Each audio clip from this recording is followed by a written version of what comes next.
আঁকা বাঁকা দাঁত যেটা বলছিলেন, যে অনেক বাচ্চারই এখন একটা দাঁতের উপর আর একটা দাঁত উঠে যায়, এই সমস্যাগুলো হয়।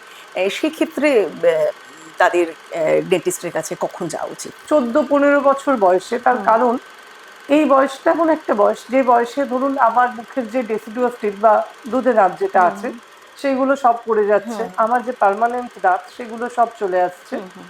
তো পুরো এই দুধে দাঁত পড়ে যাওয়া, পার্মানেন্ট দাঁত চলে আসে, এই পুরো প্রসিডিওরটা ওই বয়সে কমপ্লিট হয়ে হুম। যাচ্ছে। ফ্লোরাইড ব্যাপারটা কি, এটা কি করে, এটা তো একটা মিনারেল। হুম। তো এই মিনারেলটা দাঁতের ক্যাভিটি রোধ করে। যে টুথপেস্টগুলো ফ্লোরাইড আছে সেগুলো ক্যাভিটিটাকে, মানে ক্যাভিটি হওয়ার চান্সটা হাত কম। থেকে বাঁচায়। এই যে চকলেট মিষ্টির কথা হচ্ছিল, সেখান থেকেই আসি, যে অনেক মায়েরাই বলেন যে চকলেট মিষ্টি থেকে কি করে বাচ্চাকে দূরে রাখবো, বিশেষ করে চকলেটটা বা কোল্ড ড্রিঙ্ক।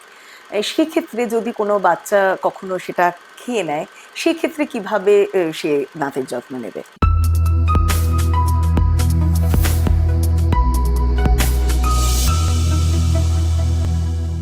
আমরা মায়েরা ভাবি আমরা বোধহয় বাচ্চাদের দাঁতের যত্ন ঠিকঠাক নিচ্ছি, কিন্তু সত্যি কি তাই?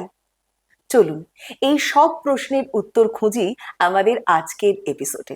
কারণ আজকের আড্ডায় আমাদের সঙ্গে আমরা পেয়েছি বিশিষ্ট ডেন্টিস্ট ডক্টর মৌমিতাকে।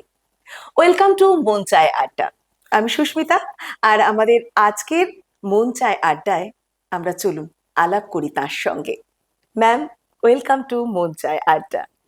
নমস্কার।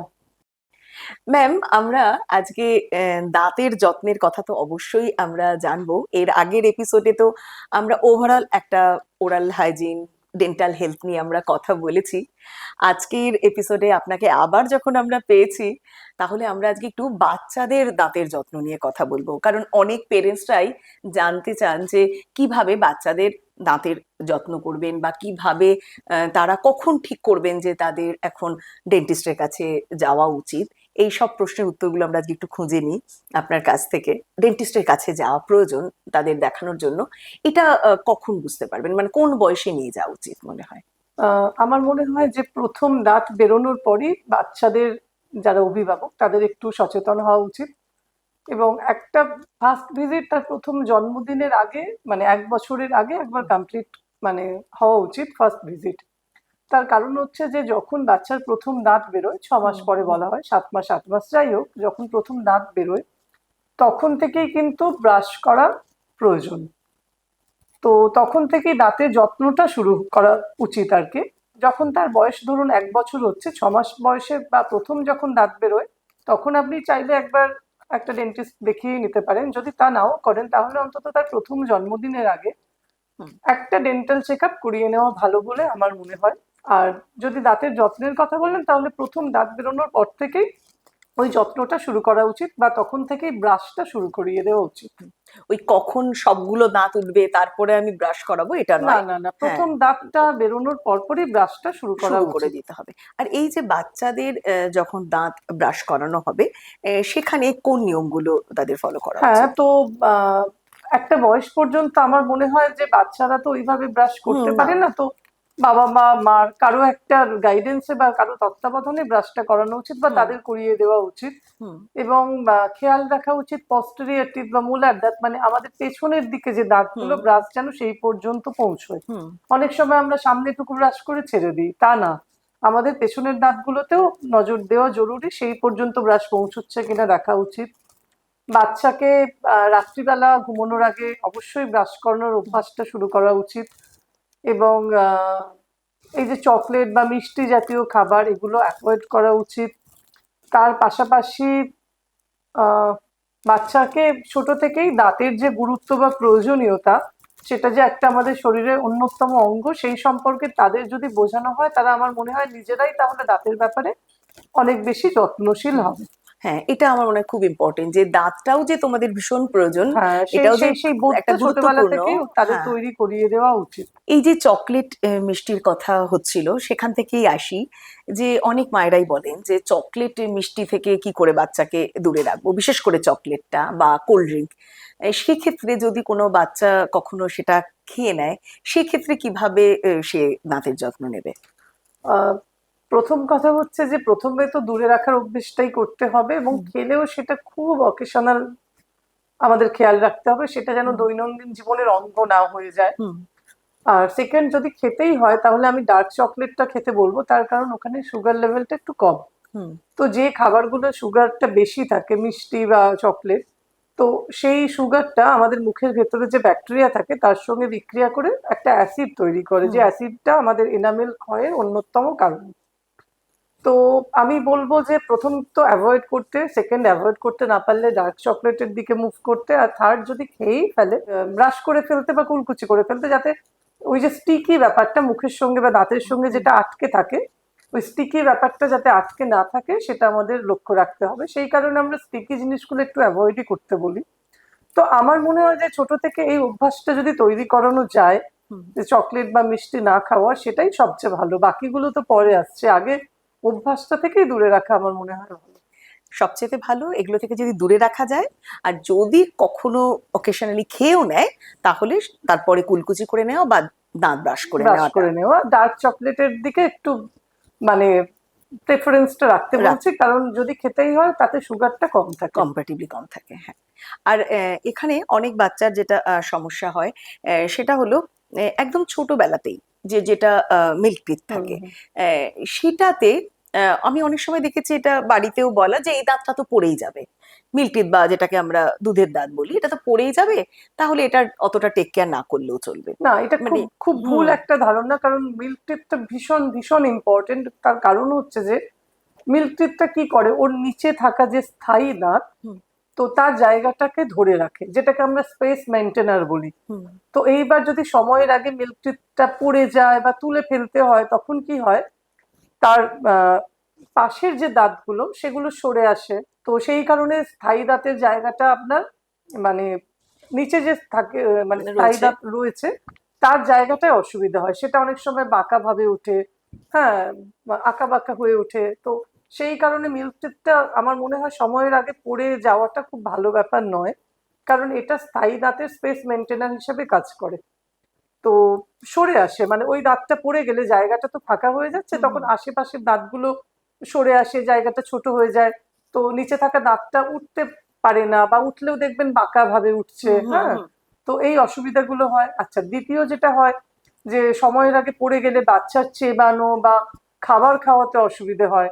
তো বাচ্চা সঠিক পুষ্টি পায় না, কারণ তার যদি খেতে অসুবিধা হয় বা খাওয়াটা যদি খুব হুম। ডিসকমফোর্টেবল সে ফিল হুম। করে, হুম। তো তার নিউট্রিশন বা পুষ্টি তাতে সেটা এফেক্ট ব্যাহত করবে। হয়। হুম। এবং কনফিডেন্স, কোথাও গিয়ে একটা কনফিডেন্স ল্যাক হয়। হুম। হুম। হ্যাঁ, তার কথা বলতে অনেক সময় অসুবিধে হয়, অনেক রকম অসুবিধা হয়, কিন্তু প্রাথমিক যে অসুবিধা, যে স্থায়ী দাঁতের জন্য এটা খুব প্রবলেমেটিক। এই যে দাঁত ওঠার যে বা এই যে মিল্ক টিথ বা দুধের দাঁতটা যে পড়ে যাচ্ছে, সেটা মোটামুটি কি 6-7 বছরে এই না, সময়টাতে প্রত্যেকটা পড়ে? দাঁতের ক্ষেত্রে আলাদা আলাদা আলাদা আলাদা হয়। সময় আছে। হুম। তো আমি বলবো সেই মানে সেই কারণেই একটা, সেটা তো বাচ্চার বাবা মার পক্ষে জানা জানো, সম্ভব না, হ্যাঁ। সেই কারণে একটা নিয়মিত 6 মাস ছাড়া একটা dental checkup checkup করলে করে নিলে। কোন দাঁতটা উঠছে, কোনটা পড়ছে, কোন দাঁতটা আসার সময় হয়ে গেছে, হুম। তো সেই ব্যাপারগুলো সম্পর্কে একটু অ্যাওয়ার্ড থাকা যায়। একদম তাই। বা ছোটবেলাতেও যেটা হয় যে আমরা যা বলি যে 6 মাস বা 8 মাসে যে সময় অন্নপ্রাশন হয় সাধারণত, এই সময় বাচ্চাদের দাঁত ওঠে, বা কখনো কখনো যদি কারো কোনো বাচ্চার দাঁতটা দেরিতে ওঠে, সেখানে বাবা মায়েদের অনেক সময় বাড়িতে একটা ভীষণ টেনশন। তো সেক্ষেত্রেও আমার মনে হয় একজন হ্যাঁ ডেন্টিস্টকে হ্যাঁ, দেখিয়ে একেবারেই নিয়ে, একেবারেই হ্যাঁ, একেবারে দেখে নেওয়া দেখিয়ে ব্যাপারগুলো। নেওয়া। আরেকটা যেটা এই আঁকা বাঁকা দাঁত যেটা বলছিলেন, যে অনেক বাচ্চারই এখন একটা দাঁতের উপর আরেকটা দাঁত উঠে যায়, এই সমস্যাগুলো হয়, সেক্ষেত্রে তাদের ডেন্টিস্টের কাছে কখন যাওয়া উচিত? হ্যাঁ, মানে সেটা তো তার যখন মনে হচ্ছে অসুবিধা তখনই যাওয়া উচিত, হুম। হুম। কিন্তু এই চিকিৎসাটা হয় আপনার মোটামুটি 14-15 বছর বয়সে। তার হুম। কারণ এই বয়সটা এমন একটা বয়স, যে বয়সে ধরুন আমার মুখের যে ডেসিডুয়াস টিথ বা দুধে দাঁত যেটা হুম। আছে হুম। সেগুলো সব পড়ে যাচ্ছে, হুম। আমার যে পার্মানেন্ট দাঁত সেগুলো সব চলে আসছে। হুম। হুম। তো পুরো এই দুধে দাঁত পড়ে যাওয়া, পার্মানেন্ট দাঁত চলে আসে, এই পুরো প্রসিডিওরটা ওই বয়সে কমপ্লিট হয়ে হুম। যাচ্ছে। মানে নতুন করে আর কোনো, মানে কি বলবো, নতুন করে দাঁত ওঠার ব্যাপার দাঁতে থাকছে হ্যাঁ না। ব্যাপার হুম। থাকছে না। হুম। এবং তার থেকেও বড় কথা হচ্ছে ওই বয়সটায় চোয়ালের গঠনটা এমন থাকে, আপনি যে যে কোনো ভাবে চোয়ালের গঠনটা পরিবর্তন করতে পারেন, মানে আচ্ছা। একটা ডেভেলপিং গ্রোয়িং এজ। তো তো ওই সময় এই ট্রিটমেন্টটা খুব ভালো হয়। হুম। হুম। মানে যখন সমস্ত দাঁত আপনার দুধে দাঁত পড়ে যাচ্ছে এবং পার্মানেন্ট দাঁত চলে আসছে, হুম। কিন্তু বেশি দেরি করা যাবে না। হুম। 14, 15, 16, 17 এই বয়সের মধ্যে হুম। করে নিলে রেজাল্ট ভালো পাওয়া ভালো যায়। পাওয়া যায়। আচ্ছা, আর এই যে বাচ্চাদের ক্যাভিটি যেটা, সেটাও তো ভীষণ একটা কমন প্রবলেম। সেক্ষেত্রে একদম শুরুতেই কি করে বুঝতে পারবেন পেরেন্টসরা? শুরুতে ওই একটা দাগ দেখে, মানে দাঁতের উপরে কালো হোক বা বাদামি হোক, হুম একটা হুম ছিদ্র বা ফুটো বা কিছু হুম না হলে একটা স্পট, একটা ডার্ক স্পট হুম যখনই দেখবে তখনই বুঝতে হবে। আর তাছাড়া বাচ্চা তো ব্যথা, যন্ত্রণা, শিরশির এগুলো বলবেই, হুম কিন্তু খালি চোখে আপনি ভালোভাবে পর্যবেক্ষণ করলে ওই একটা স্পট দেখতে পাবেন, সেটা হুম দেখলে আপনি বুঝতে পারবেন। যে একটা হ্যাঁ, সমস্যা সমস্যা হচ্ছে হচ্ছে। এবং তখন কোনো বিশেষজ্ঞের কাছে যাওয়া। আরেকটা থাকে, বাচ্চারা অনেক সময় ছোটবেলায় থাম্ব সাকিং, হুম। যেটা আঙুল চোষে, সেক্ষেত্রে অনেক সময় ওদের দাঁতের সমস্যা হতে পারে, সেটাও একটা। থাম্ব শাকিংটা একদম ছোটবেলায় খুব নর্মাল, খুব ছোট হুম বয়সে। হুম কিন্তু যেই মুহূর্তে ওর পার্মানেন্ট দাঁত চলে আসছে, মানে ধরুন 5-6 বছর বয়স, হুম হুম হ্যাঁ, তো তারপর থেকে কিন্তু এটা ভালো না। তার কারণ হচ্ছে তখন কি হয়, যে থাম্ব শাকিং এর জন্য আমাদের যে ওপরের দাঁত সেগুলো বাইরে বেরিয়ে আসতে পারে, মানে প্রোট্রুশন হতে পারে। হুম হ্যাঁ, এবং ওভার বাইট যেটা, হ্যাঁ, হতে পারে, এবং দাঁতের মানে ওপর নিচে যে কামড়ানো, যেটা হুম কামড়ানো বাইটে প্রবলেম হতে পারে। হ্যাঁ, তো অনেক রকম সমস্যা হতে পারে, বাইটে প্রবলেম হবে এবং ওপরের দাঁতগুলো বাইরে বেরিয়ে আসবে, হুম ভেতরের দাঁতগুলো ঢুকে যাবে, তো দাঁতের গঠনে অসুবিধে হয়। অসুবিধা হয়, এবড়ো খেবড়ো হয়ে যাবে এবং দাঁতের মধ্যে একটা স্পেস চলে আসতে পারে। আমার মনে হয় তখন মানে একটা এজের পরে, 4-5 বছর বা 5-6 বছর বয়সের পরে হুম থাম্ব শাকিংটা কিন্তু ক্ষতিকর। এখানেই যখন আপনি কামড়ানোর বা চিবোনোর কথা বললেন, সেক্ষেত্রে বলি যে এই যে চিবিয়ে খাবার খাওয়া বা কামড়ে ফল খাওয়া, এইটা দাঁতের জন্য কতটা এটা মানে ভালো বা খারাপ, এটার কি ফল? হ্যাঁ, হ্যাঁ অবশ্যই। হ্যাঁ। মানে আমরা কামড়ে বা চিবিয়ে খাবার খেতে বলি, অবশ্যই সেটা হুম, ছোট বাচ্চাদের থেকেই মানে সেই শুরু করা অভ্যাসটা উচিত। শুরু করা উচিত, হুম বড়দেরও তাই। তাতে কি আমাদের দাঁতের যে ফাংশন সেটা আপনার তো একটা জারি থাকবে না। হুম মানে তো সবসময় আমরা বলবো যে চিবিয়ে বা কামড়ে খাবার খেতে, এবং সেটা শুধুমাত্র একদিক দিয়ে নয়, আমরা হুম চেষ্টা করব যাতে দুটো সাইড দিয়েই খেতে সবগুলো পারি। দাঁতই হ্যাঁ, যাতে তাতে ব্যবহার কি হয়। হয়, আমাদের একটা ডিস্ট্রিবিউশন হয়, লোড ডিস্ট্রিবিউশন হয়, বা দুদিকের ব্যালেন্সটা ঠিক থাকে। হুম হুম তো চিবিয়ে বা কামড়ে খাওয়া ছোট থেকেই উচিত। কারণ অনেক মায়েদের একটা অভ্যেস থাকে, পেরেন্টসদের, হুম। যে অনেকটা মানে একটু বেশি পরিমাণে যাতে খায়, খাবারটা খায়, যে খাবারটাকে একটু গলিয়ে দেওয়া কিংবা আসলে আমরা না হ্যাঁ মানে খুব কি হয়, যে অনেক সময় শর্টকাট করতে গিয়ে পরবর্তীতে আসলে অনেক জটিলতার সম্মুখীন হই। হুম সেই মুহূর্তে হয়তো আমাদের জন্য ইজি হচ্ছে, কিন্তু সেই হুম অভ্যাসটাই পরবর্তীতে কিন্তু আমাদের জন্য খুব কঠিন হয়ে দাঁড়ায়। তখন কিন্তু ওর চিবিয়ে খাওয়ার অভ্যেসটাই চলে অভ্যেসটাই যায়। চলে যায়, হ্যাঁ, চিবিয়ে বা খাওয়ার ফলগুলো অভ্যাসটাই, হ্যাঁ। হাতে ধরিয়ে দেওয়া না পিস করে বা পিস এমনিতে, করে হ্যাঁ। কি হয়, এই দেখুন যে হুম মানে যখন আমাদের পার্মানেন্ট দাঁত বেরোচ্ছে, হুম হয়তো ডেসিডিওস্টিক পড়ে গেছে, দুধে হুম দাঁত হুম পড়ে গেছে, তো এইবার আমরা বলি কেটে বা গোটা ফল দিতে। হুম তার কারণ হচ্ছে ওই যে চাপ পড়ছে, প্রেসার হুম হুম পড়ছে, হুম তো ওই প্রেসারের জন্য না দাঁতটা বেরিয়ে আসে অনেক সময়, বুঝতে পেরেছেন? তো হ্যাঁ সেই কারণে আমাদের ওই যত আপনি আহ পেস্ট করে খাওয়াবেন তত কিন্তু দাঁত বেরোতেও ডিলে করে। হ্যাঁ, এই সমস্যাটা কিন্তু আমি অনেকের ক্ষেত্রেই শুনেছি, হুম হুম। অনেক মায়েদেরই বলতে। তাই মনে হলো যে এই কথাগুলো আপনার সঙ্গে একটু শেয়ার করি। আরেকটা যেটা আমার জানতে ইচ্ছে করছে, যে অনেকে বলেন যে রাতে ঘুমোতে ঘুমোতে বাচ্চা দুধ খাচ্ছে, দুধ বটল ফিড খাচ্ছে, করছে, বটল কি? সেটা দাঁতের জন্য হ্যাঁ, কতটা? এর উত্তর আমি কিন্তু দিয়েছি আগেই। হ্যাঁ। কিভাবে দিয়েছি? কারণ বটলের মধ্যে কি থাকছে, ফর্মুলা বা হুম মিল্ক, তাতে হুম ন্যাচারাল সুগার থাকছে। সুগার থাকছে। এবার ওই হ্যাঁ। সুগারটাই আপনার সারা রাত্রি কিন্তু মুখের মধ্যে থাকছে, দাঁতের হুম মধ্যে লেগে থাকছে, হুম এবং ওই ব্যাকটেরিয়ার সঙ্গে গিয়ে অ্যাসিড তৈরি করে আবার দাঁতের ক্ষয় হচ্ছে। এবং রাত্রিবেলা বটল ফিডিং আরো কেন খারাপ, তার কারণ রাত্রিবেলা আমাদের যে মুখের স্যালাইভা, মানে মুখের যে লালা, সেটা কমে যায়। হুম হ্যাঁ, মুখ খুব ড্রাই হয়ে থাকে, তো আমাদের স্যালাইভা না ওটা অনেক সময় ধুয়ে দেয়। হুম কিন্তু রাত্রিবেলা স্যালাইভা সিক্রেশনটা কম থাকার জন্য, মুখ ড্রাই থাকার জন্য, ওই যে ন্যাচারাল সুগার ওটা কিন্তু পুরোটাই থেকে যাচ্ছে মুখে। থেকে হুম যাচ্ছে, এবং হুম তার ফলে কি বাচ্চার কেরিজ হওয়ার চান্স অনেক বেশি হয়। বেড়ে তো যাচ্ছে। বটল ফিড না করিয়ে আমি বলবো যে রাত্রির খাবারটা রাতে একটা গ্লাসে দুধ খাওয়া বা যাই খাওয়া খাইয়ে তাকে ব্রাশ করিয়ে একদম বেডে নিয়ে যেতে। অ্যাকচুয়ালি 1 বছরের পর বাচ্চাদের কিন্তু রাতে মানে না দরকার। জাগলেও চলে, মানে রাতের হুম খাবারটা দরকারই অত নয়, দরকার হয় না। দরকারই নয়, হুম, কারণ তখন ওরা একটু খেতে শিখে যায়। খেতে শিখে যায়, তো হুম এক বছরের পরে মানে প্রয়োজনীয় নয় আর কি। এখানে আবার ব্রাশিং এর কথায় আসি আবার। এই যে বাচ্চাদের দুবার ব্রাশ করতে হবে, 2 মিনিট করে ব্রাশ করতে হবে, এটা আপনি আগেও বললেন। সেক্ষেত্রে বলি যে এই ব্রাশ করার মানে সঠিক পদ্ধতিটা কি? ব্রাশ করার সঠিক পদ্ধতি আপনাকে প্রত্যেকটা দাঁত মানে রোটেশনালি করতে হবে, ঘুরিয়ে ঘুরিয়ে, এবং সবচেয়ে গুরুত্বপূর্ণ হচ্ছে পস্টেরিয়র দাঁত, পিছনের দাঁত অব্দি আপনাকে যেতে পৌঁছাতে হবে, হবে পৌঁছাতে ব্রাশটাকে। হবে। এবং বাইরেটা আমরা করে ছেড়ে দিই, আমরা কিন্তু ভেতরটা করি না, ভেতরটাও আলাদা করে আমাদের ব্রাশিংটা করতে হবে। তো এই নিয়মগুলো মেনে চলতে হবে, অন্তত দুবার ব্রাশ করতে হবে, এইটুকুই। আর এই টুথপেস্টের কথায় ফ্লোরাইডের কথা এখন ভীষণ হ্যাঁ একটা হ্যাঁ, শোনা এবং যাচ্ছে। ফ্লোরাইড নিয়ে একটা হ্যাঁ। কনফিউশনও আছে। তার কারণ এটা দুটো মত আছে, মানে এটাও যে আমি যেটা বলছি সেটাও যে একদম মানে ফাইনাল ওপিনিয়ন তা নয়, হুম এটা নিয়ে দু রকম মতামত আছে, ডাক্তারদের মধ্যেও দু রকম মতামত আছে। হুম তো ফ্লোরাইড ব্যাপারটা কি, এটা কি করে, এটা তো একটা মিনারেল। হুম তো এই মিনারেলটা দাঁতের ক্যাভিটি রোধ করে বা দাঁতে কেরিস হওয়া আটকায়, এক হুম হুম। কথায়। তো যে টুথপেস্ট গুলো ফ্লোরাইড আছে সেগুলো ক্যাভিটিটাকে মানে ক্যাভিটি হওয়ার চান্সটা হাত কম। থেকে বাঁচায়। হুম তো কিন্তু অনেকে বলে 2 বছরের নিচে ফ্লোরাইড টুথপেস্ট না দিতে। হুম তার একটা কারণ হচ্ছে যে খেয়ে ফেলে বাচ্চারা, তখন ব্রাশ করতে গিয়ে ফ্লোরাইডটা গিলে না। হুম তো গিলে নিয়ে তার অনেক রকম বমি বা পেটের সমস্যা এই সবগুলো দেখা দেয়। তো সেই কারণে 2 বছরের নিচে যদি বাচ্চার ক্যাভিটির টেন্ডেন্সি থাকে বা কেরিসের খুব টেন্ডেন্সি থাকে, তাহলে বলবো ফ্লোরাইড যুক্ত টুথপেস্ট ইউজ করতে, কিন্তু হুম। সেটা ভীষণ কম পরিমাণে, মানে একটা চালের দানার মতো কোয়ান্টিটি। আচ্ছা। হ্যাঁ, আবার অনেকে বলে যে 2 বছরের নিচে মানে যেহেতু প্রত্যেক বাচ্চারই এখন ক্যাভিটির একটা চান্সেস আছেই, তো হুম ফ্লোরাইড যুক্ত টুথপেস্টই ব্যবহার করতে। আবার অনেকে বলে না, 2 বছরের ওপরের বাচ্চাদের ফ্লোরাইড দাও, 2 বছরের নিচে দাও না। তো এটা নিয়ে একটা কনফিউশন আছে।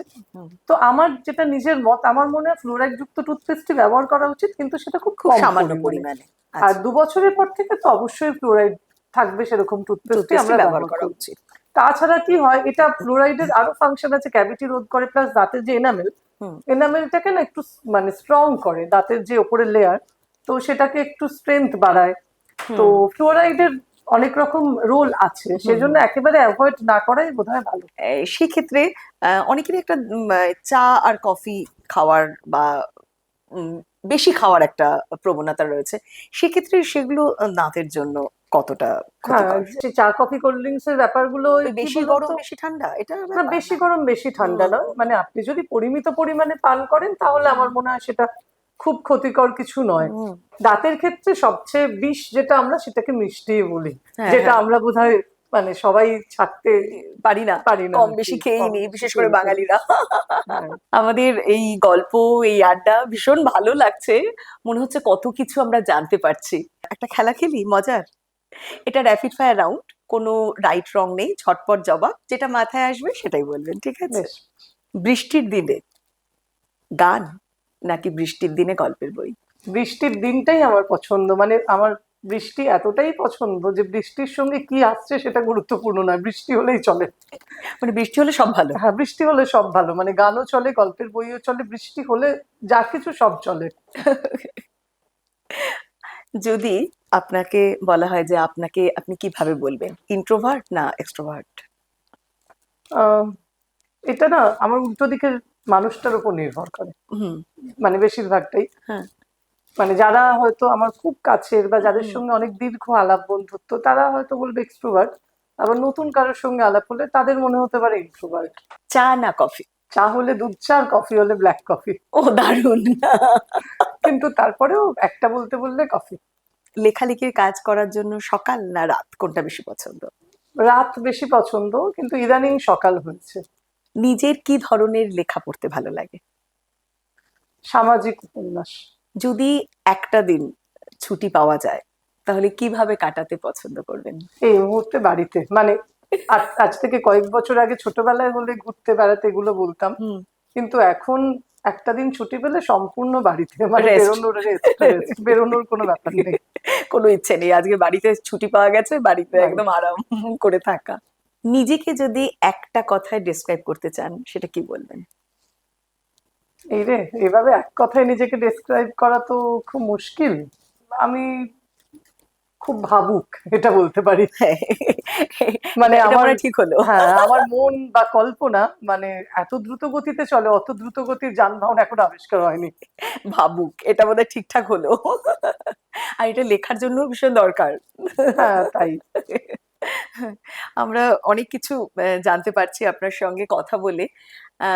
এক্ষেত্রে বলবো যে পেরেন্টসদের উদ্দেশ্যে যদি আপনি আমাদের মন চায় আড্ডার দর্শকদের যদি আপনি পেরেন্টসদের যদি কিছু একটা টিপ কিছু বলতে চান যে বাচ্চাদের আমি দাঁতের জন্য তারা শুধু কি দাঁতের খেয়াল জন্য রাখবে? না, পেরেন্টসদের জন্য আমি এটাই বলতে চাই যে সুন্দর অভ্যাসগুলো শুরু থেকে তৈরি করলে, যে আমার বাচ্চা মানে মিষ্টি ছাড়া চলে না বা চকলেট খাবে, হুম, এগুলো আসলে হয় না। আমরা আমরা পেরেন্টসরা যদি তাদের সেই অভ্যাসগুলো তৈরি করাতে পারি, হুম, মানে তাহলে নিজেদের জীবনে আমরা যদি সেই অভ্যাসগুলো করি, তাহলে বাচ্চারা শিখবে। মানে আমি বাচ্চাকে বলছি তুমি রাতে ব্রাশ করো, কিন্তু আমি করছি না, সেটা তো হয় না। হুম। তো বাচ্চার পেরেন্টস যারা, তারা নিজেরাও যদি দাঁতের ব্যাপারে অতটাই মনোযোগী হয়, আমার মনে হয় বাচ্চাদের আলাদা করে আর শেখাতে হবে না। তারা যা দেখবে, যা শিখবে, সেখান থেকেই বড় হবে, আসলে বাচ্চারা অনুকরণ করেই কিন্তু অনুকরণ বেশি করেই বড় শেখে। হয়। তো হ্যাঁ, মানে আমি বলবো বাচ্চাদের শেখানোর আগে পেরেন্টসদের তাদের নিজেদের দাঁত সম্পর্কে আরো বেশি সচেতন হওয়া জরুরি। একদম। অ্যাকচুয়ালি দাঁতটা যে কত গুরুত্বপূর্ণ এটা বোঝাটা সবার আগে দরকার। হ্যাঁ, হ্যাঁ, এবং একেবারে। বড়রা যদি নিজেদের দাঁতের যত্ন নিই বা এটা সম্বন্ধে আমরা সচেতন হই, বাচ্চাদের মধ্যেও অবশ্যই, আমরা তার সেটা কারণ আমরা তো মানে তৈরি মানে করতে পারবো। দাঁত ছাড়া তো খেতেই পারবো না। এবার একদম। আপনি বলবেন ডেঞ্চার, অবশ্যই আছে, অনেক রকম আজকাল আধুনিক ডেঞ্চার আছে, কিন্তু যা আমাদের অরিজিনাল তার বিকল্প তো কিছু হয় না। না, তো সেই কারণে আমরা যারা খেতে ভালোবাসি, অন্তত তাদের সবার আগে দাঁতের ব্যাপারে যত্নশীল হওয়া খুব জরুরি। অবশ্যই।